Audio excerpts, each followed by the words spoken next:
সমন্বয়ক সারজিস আলমের ব্যক্তিগত জীবন নিয়ে নতুন বিতর্কের সৃষ্টি হয়েছে।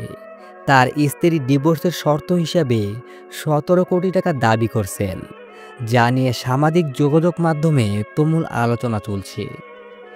বিশ্বস্ত সূত্রে জানা গিয়েছে, সারজিস আলম ও তার স্ত্রীর মধ্যে কিছুদিন ধরে মতবিরোধ চলছিল।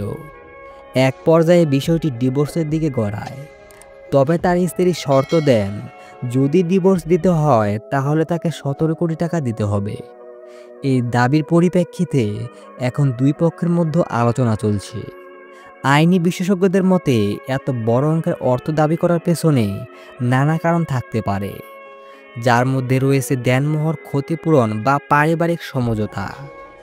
তবে সারজিস আলম এ বিষয়ে এখনও প্রকাশ্যে কোনো মন্তব্য করেননি। এখন দেখার বিষয় এই পরিস্থিতি কিভাবে সমাধান হয় এবং শেষ পর্যন্ত কোনো সমঝোতা হয় কিনা। এ বিষয়ে আপনার কি মতামত কমেন্টে জানাতে ভুলবেন না। দেখা হচ্ছে পরের কোনো ভিডিওতে। এতক্ষণ সঙ্গে থাকার জন্য ধন্যবাদ।